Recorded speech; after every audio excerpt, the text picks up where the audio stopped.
ఏదో ఇంటర్వ్యూ ఉందన్నావు. అవునరా, ఊటీలో రేపే వెళ్ళాలి. ఏంటి ఒక్కసారి టీవీ ఆన్ చేస్తారు. నాలాంటి వాళ్ళకి ఎంతో మందికి ఇలాంటి అన్యాయం జరగకుండా ఉండాలంటే తప్పేంటో 10 మందికి తెలియాలి. ఈటీవీ న్యూస్ లో జరిగింది జరిగినట్టు లైవ్ టెలికాస్ట్ చేశాడు.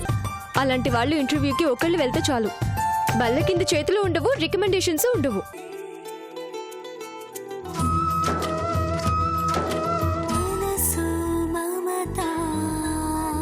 మనసు మమతలతో మెరిసే మనుషులతో కలిసే ప్రతి జన్మ ధన్యమే. సిరులు సొగసులతో మునిగే బ్రతుకులలో మిగిలేదొక వింత శూన్యమే.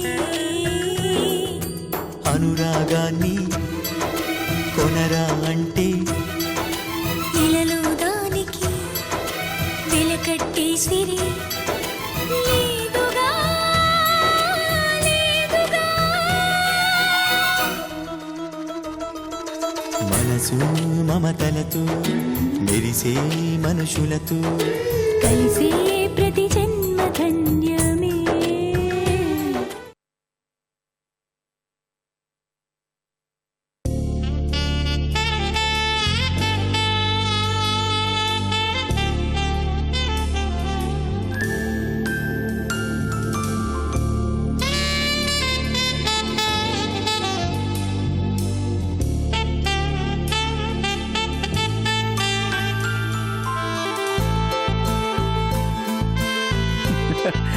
రేయ్, మొత్తానికి ఆఫీసర్ గారికి భలే ఇచ్చావురా. ఏం ఇరికించడంట్రా బాబు, అనవసరంగా వాణ్ణి ఇరికించి వీడు పబ్లిక్ ఫిగర్ అయిపోయాడు. నష్టమేముందిరా, మనోడు టీవీలో కనిపించాడు, అంత హ్యాపీయే కదా. ఏంటి హ్యాపీ? టీవీలో ఇప్పుడు వీడిని అందరూ చూసుంటారు. రేపు ఇంకో ఇంటర్వ్యూకి వెళ్ళినప్పుడు వీడిని చూడగానే నో వేకెన్సీ బోర్డు పెడతారు, నీ తస్సరావల బోర్డు. మళ్ళీ ఎక్కడ ఏ కెమెరాలు పెట్టించాడో నన్న భయంతో. మరి తప్పు చేసేవాళ్ళు భయపడతారా? వాళ్లతో పాటు మంచి వాళ్ళు కూడా చూస్తారు కదా. అలాంటి వాళ్ళు మనలాంటి వాళ్ళకి జాబ్ లేకపోతే ఇవ్వడానికి ట్రై చేస్తారు. ఏంటి కవరింగా? ఈ రోజుల్లో అంత మంచి వాళ్ళు ఎవ్వరూ ఉండరు. రేయ్, నేను ఇది నా కోసం చేయలేదు. రేపు మీరు ఇంటర్వ్యూకి వెళ్తారు. అలాంటి చోట మీకు ఇలాంటి ఆఫీసర్లు తగలకూడదంటే ఎవరో ఒకరు బుద్ధి చెప్పాలి. నేను చెప్పాను. రేయ్, నీ భ్రమ గాని రోజుకు 10 మందికి శిక్ష పడుతుందని పేపర్లో వస్తున్నాయి, టీవీలో చూపిస్తున్నారు. అలాగని నేరాలు ఆగిపోయాయా? అందరినీ మార్చకపోవచ్చు, కొంతమంది అయినా మారతారు అది కదరా. ఆపండ్రా, మన మురుగప్పన్ గడి దగ్గర టీ తాగి బన్ను తిని పాడైపోయిన నోరుని బాగు చేసుకుందామని అప్పు చేసి తెచ్చిన డబ్బులతో ఇంత మంచి హోటల్కి వస్తే ఆర్డర్ ఇవ్వకుండా అయిపోయిన దాని గురించి ఎందుకురా? సార్, మీరు అచ్చం ప్రభాస్లా మాట్లాడుతున్నారు సార్. నేను ఆయన కజిన్లే. అవునా సార్? నీ ప్రభాస్ కి పిచ్చ ఫ్యాన్ సార్. అందుకేనా ఫ్యాన్ వేయలేదు?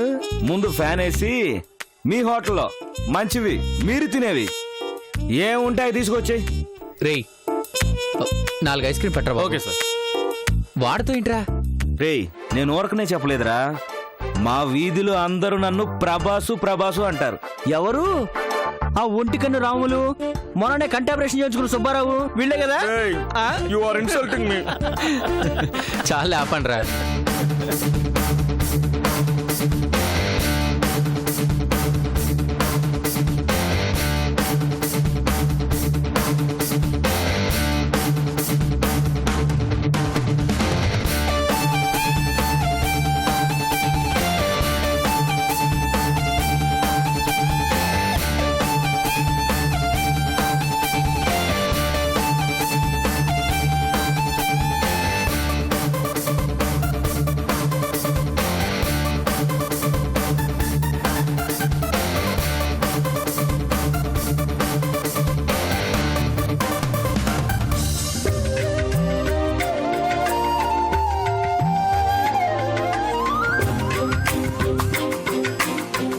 హోటల్ ఎంత బాగుందిరా. టేస్ట్ అదురుసు, కలర్స్ అదురుసు. రేయ్, మన మురుగప్ప గాడి హోటల్ ఉంది ఎందుకు? వాడి చేతి పీకి బామలే భయపడ్డారు. ఈ అమ్మాయిలు ఏమొస్తారా? కరెక్ట్ గా చెప్పావురా. మొన్న బర్త్డే పార్టీ ఇవ్వలేదని గొడవచ్చేశారు కదా.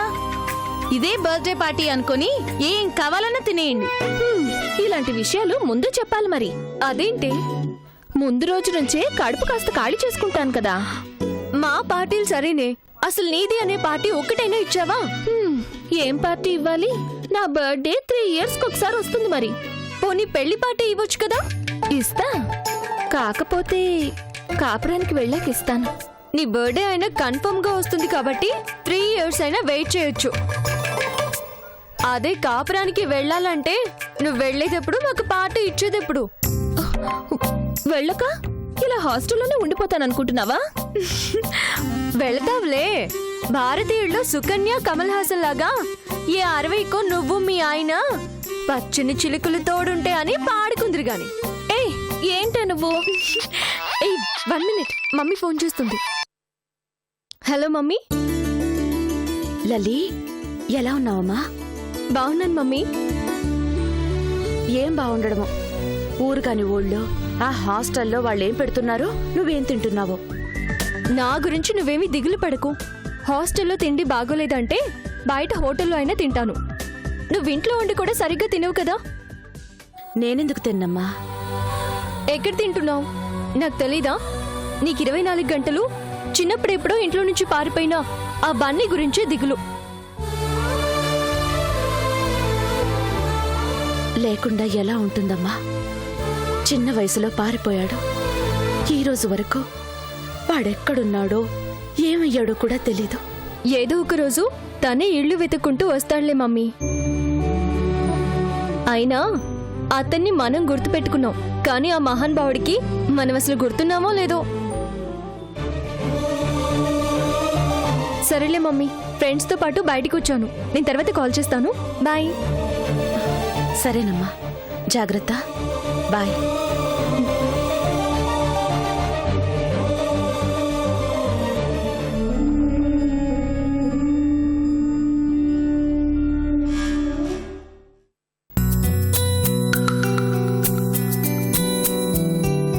Thank you.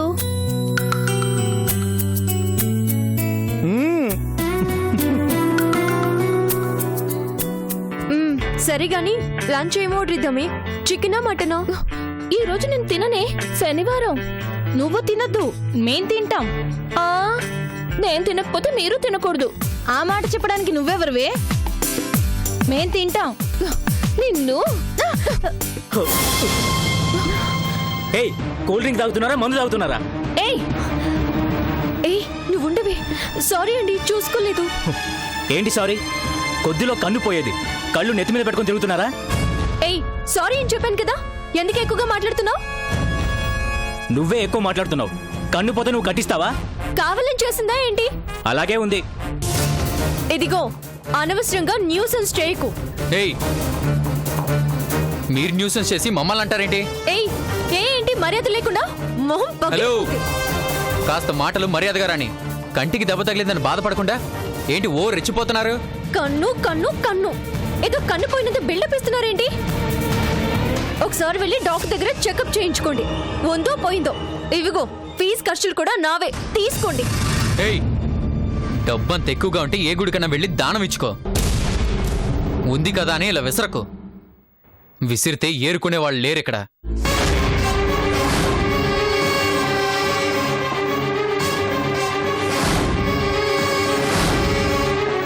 పదండ్రా వెళ్దాం.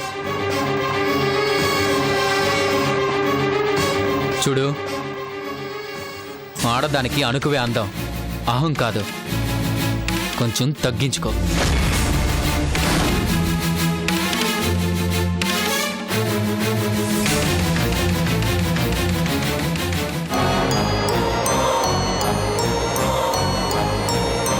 Idiot.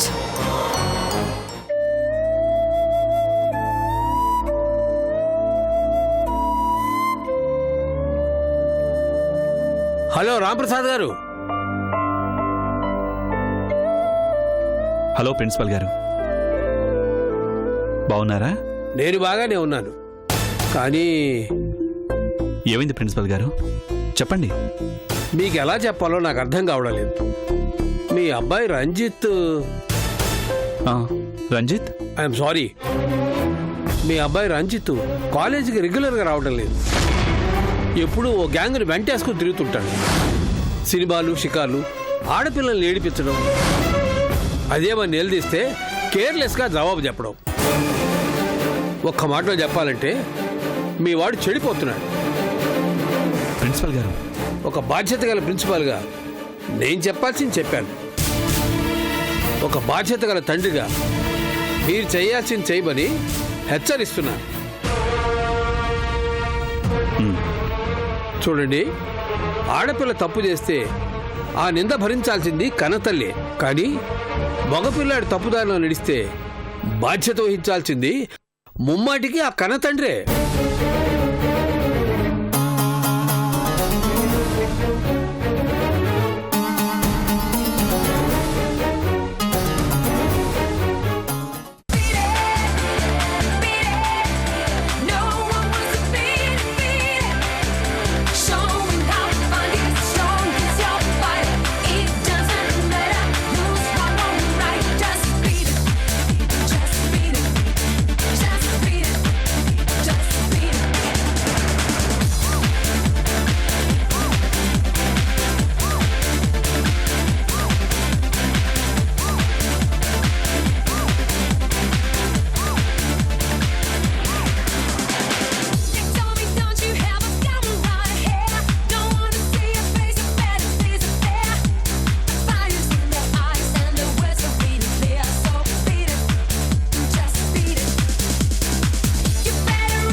Hey dad, what happened? ఎందుకు ఆఫ్ చేశారు? రంజిత్, ఏంటి నువ్వు చేస్తోంది? Enjoy dad, enjoying music. Come on dad, let's dance. Ranjith, dad ఏమైంది మీకు? అదే ప్రశ్న నేను అడుగుతున్నాను. ఏమైంది నీకు? నాకేమైంది? I'm fine. తెలివిగా మాట్లాడకు. సినిమాలు చూడడం, మ్యూజిక్ వినడం, దమ్ము కొట్టడం, కాలేజీ ఎగ్గొట్టి బలాదూర్గా తిరగడం, ఇదేనా ఫైన్ గా ఉండడం అంటే? ఎవరు చెప్పారు మీకు? ఎవరు చెప్పారనేది కాదు, నిజమా కాదా అనేదే నా ప్రశ్న. Dad, you are mistaken. నేను కరెక్ట్ గానే ఉన్నాను. అంటే రోజు రెగ్యులర్ గా కాలేజ్కి వెళ్తున్నావా? Of course. రంజిత్, నాతోని అబద్ధాలా? ఇందాకే మీ ప్రిన్సిపల్ కలిశారు, నీ గురించి మొత్తం చెప్పారు. అందుక ఈ బిల్డప్. Ranjith, what dad? ఆ ముసలోడు ఏదో కావాలని చెప్తే నన్ను తిడతారేంటి? Shut up. Just shut up ఐసే. తల్లి, తండ్రి, గురువు, దైవం అన్నారు. అలాంటి ప్రిన్సిపల్నే నువ్వు ముసలాడు అంటున్నావంటే? డాడీ, మా ప్రిన్సిపల్ కి నేనంటే నచ్చదు. అందుకే ఆడేదేదో ఫేక్ ఉంటాడు. ఫేక్ ఉంటాడా? ఆయనకేంట్రా అవసరం? ఏమో, నాకేం తెలుసు. రంజిత్, ఎందుకులే అని ఇన్నాళ్లు సహిస్తూ వచ్చాను. నీ పద్ధతుల్ని మార్చుకోకపోతే ఏ కొడతారా? కొట్టడం కాదు, చంపేస్తాను. అయ్యో, ఏం మాట్లాడుతున్నారండి? చెట్టంత ఎదిగిన కొడుకుని. ఆ, చెట్టంతా, తాటి చెట్టంత ఎదిగాడు నీ కొడుకు. కానీ నలుగురిలో నా పరువు తీసేస్తున్నాడు. విన్నావా మమ్మీ? ఈయన గారికి నేనేది చేసినా తప్పే. సినిమాలు చూడకూడదంట, మ్యూజిక్ వినకూడదంట, ఫ్రెండ్స్ తో సరదాగా తిరగకూడదంట. నువ్వుండరా, నేను కనుక్కుంటాగా. ఏంటండి ఇప్పుడంత కాని పని వాడు ఏం చేశాడని? ఏం చేశాడా? ఇదిగో నీ సపోర్ట్ చూసుకుని వాడు అడ్డమైన తిరుగుళ్ళు తిరుగుతున్నాడు. చదువు సంధ్య మానేసి పోరంబోకులా తయారవుతున్నాడు. నా ఏజ్ లో వాళ్ళందరూ ఇలాగే ఉంటారు, ముక్కు మూసుకొని జపం చేయరు. విన్నావా? మన ముందే ఎలా మాట్లాడుతున్నాడో విన్నావా? వీణ్ణి. ప్లీజ్ ఆగండి. రే, ముందు నువ్వు ఇక్కడి నుంచి వెళ్ళు. వెళ్ళమంటుంటే. రేయ్, గుర్తుంచుకో, నీకిదే లాస్ట్ అండ్ ఫైనల్ వార్నింగ్. ఇంకోసారి నీ గురించి కంప్లైంట్ వచ్చిందో కన్న కొడుకు అని కూడా చూడను.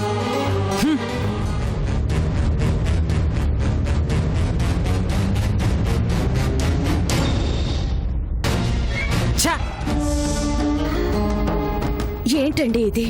అర్చన, నీ కొడుకు పూర్తిగా దారి తప్పక ముందే కంట్రోల్లో పెట్టాలి. కంట్రోల్లో పెట్టడం అంటే కలబడి కొట్టినంత పని చెయ్యాలా? వాడిప్పుడు అడ్డాల్లో బిడ్డ కాదండి. మీసాలు గడ్డాలు వచ్చిన మగాడు ఫ్రీగా డబ్బులు ఇస్తుంటే జల్సాలు మరిగాడు. నీ కొడుకు చేస్తున్న ఘనకార్యాల గురించి వాళ్ళ ప్రిన్సిపల్ గారు ఏ కరువు పెడుతుంటే నాకు తల కొట్టేసినంత పనైంది తెలుసా? అందుకని వచ్చి రాగానే వాడి మీద విరుచుకు పడతారా? ఇంకేం చేయమంటావు? నీకు కూడా ఇదే ఆఖరిసారి చెప్తున్నాను, నీ గారాబంతో వాణ్ణి చెడగొట్టకు. అదంతా తర్వాత మాట్లాడుకుందాం, ముందు భోజనానికి పదండి. అక్కర్లేదు, కడుపు నిండిపోయింది.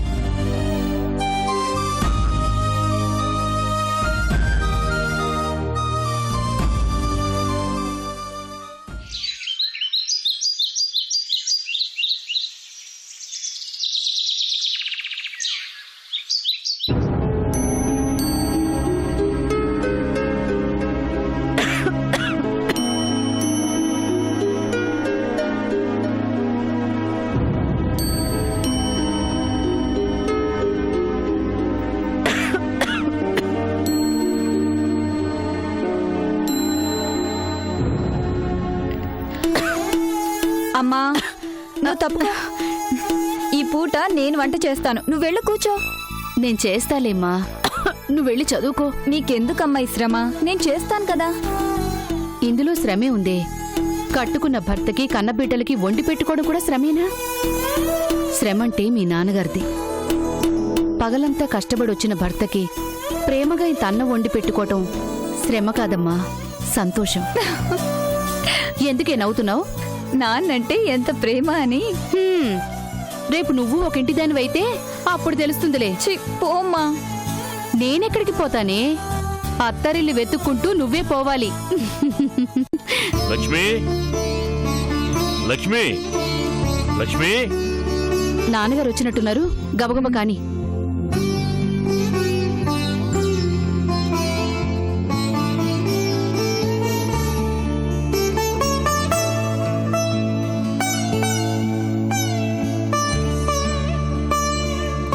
సీత ఎక్కడా? వంటగదిలో ఉందండి. ఏంటే అప్పుడే నా బిడ్డ చేత వంట చేయిస్తున్నావా ఏంటి? చేస్తే మాత్రం ఏముంది, రేపు వెళ్ళిన చోట చెయ్యొద్దా? అమ్మ నన్నెక్కడ చేయనిస్తుంది నాన్న? నీకోసం తనే వండాలంట, తనే వడ్డించాలంట, శ్రమంతా తనే పడాలంట. అవును, రాజయ్యడి? ఇక అన్నయ్య మనకి దొరకండి నాన్న. అదేంటి? ఇన్ని రోజులు అమ్మా నాన్న చెల్లెలే వాడి లోకం, ఇప్పుడు ఒక కొత్త లోకం వస్తుందిగా. ఏంటి మీరు చెప్పేది? అశోక్ అన్నయ్య గురించి నాన్న. ఐపీఎస్ ట్రైనింగ్ అయిపోయి వస్తున్నాడుగా, తన్ని తీసుకురావడానికి అన్నయ్య ఎయిర్పోర్ట్ కి వెళ్ళాడు. అవునవును, అశోక్ బాబు వస్తున్నాడు కదూ.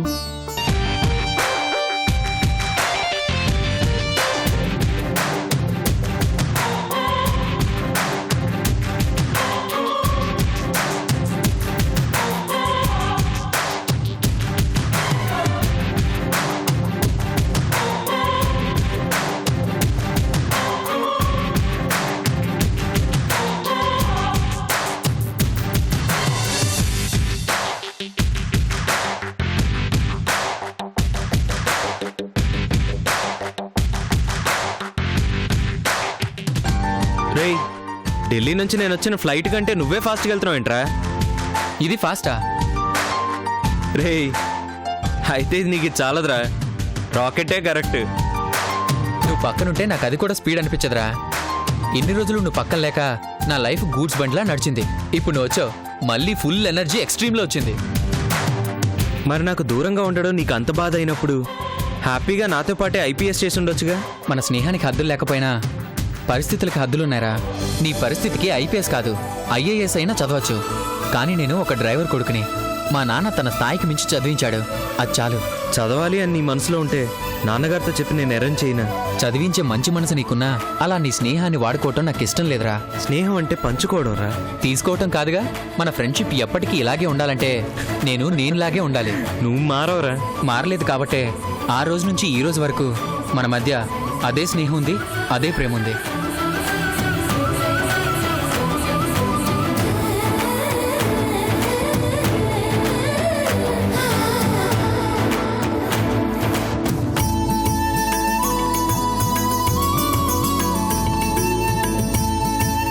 రే రే రే, బండి ఆప్రా. ఏమైందిరా ఆపమన్నావు?